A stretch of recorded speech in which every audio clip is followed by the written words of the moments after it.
Exactly. That sounds good. Well, I want to thank everyone for inviting me this morning, and I'm very pleased to participate. In addition to being the union president, I was a professor of political science here for 40 years. As an adjunct, right, as a retiree. And I've been interested in issues of race and ethnicity, intellectually as well as a human being, being concerned about the societies we live in and issues of justice for some time. And I was fortunate enough to do field work in South Africa, in Trinidad, and in a number of European countries where I met with political leaders and experts in human rights, and we talked about what could be done to improve relationship between races and ethnicities. And in Europe, I was particularly concerned with some of the post-communist environments as they pertain to Jews and to Roma people. And I've given papers and so forth in those areas. I wasn't prepared actually for a coherent presentation as much as I was participating in a panel and making some contribution. But as an academic, I just want to provide a few perspectives in terms of what I think we're discussing here. I agree with our speaker, Ms. Younger, that to call the United States post-racial is possibly absurd, and at least is an over-exaggeration of trends that certainly are important because they need to provide opportunities to improve relations between groups in America, but are not sufficient to argue that privilege and power and so forth has in any way been modified. And the benefits of whiteness are still obvious. The exploitation of whiteness is still obvious, as it is with maleness and other characteristics. And I think we have to be honest about that. I think the part of the confusion about the rhetoric of post-racial America is that we haven't thought clearly about what race and racism really entails. And so, as an academic, what I always taught my class is that race is not biological, as we want to talk about it here, it's not biological in the sense that California now exists in a state where Caucasian men are no longer the majority and so forth. But it relates to social processes and how individual groups of people and individuals interact with one another. And as long as people are categorized, boundaries are created that offer opportunities to some groups and exclude others, as long as there's no common understanding of the benefits, historic benefits in America of being white, and as long as there's no attempt collectively to come to grips with doing something to correct inequities for communities that exist largely in urban areas today, as long as people aren't willing to pay the price to really even address past issues, I don't think we can use the term post-racial to apply to the United States. And I think this discussion that we want to have is so difficult because of the confusion that we hear in America, particularly in the public media. I mean, they really contaminate the issue to the point where some of it is a product of ignorance, and other times it's a product of deliberate malice, people who want to make sure that there isn't racial justice or social justice, and people who want to keep benefits and privileges for certain groups of people. But if you listen to the debate, for serious commentators, or people at least who are on major networks, to call Judge Sotomayor a racist or to refer to President Obama as a racist, it is totally false. I mean, it belies all of the understanding academics have about what racism is, how it should be thought about, and so forth.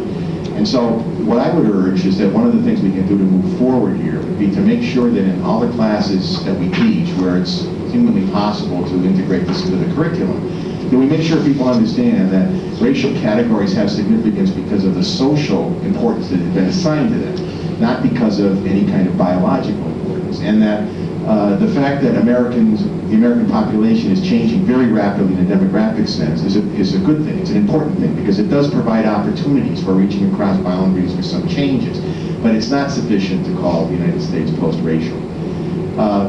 What I would like to see the focus be on is a kind of inclusive civic understanding or civic nationalism where every person who lives in the United States attempts to live up to the American creed that this is really the land of opportunity and we care about one another, and that by being an American, whatever your racial or ethnic background happens to be, you're entitled to benefits and treatment and concern of others and compassion and empathy.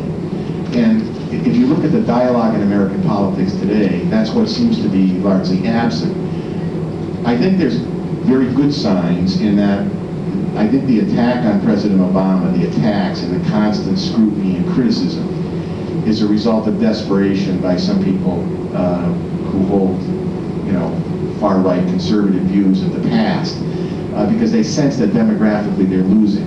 And I think they sense that the breakthrough of having a black man elected president, despite the fact that he had enormous abilities that most of us could only dream about, and if you look at what he offered as an individual, it was tremendous. I mean, I haven't seen a candidate with that kind of command ever. The only person I would say who came close to it in an emotional sense might be John Kennedy.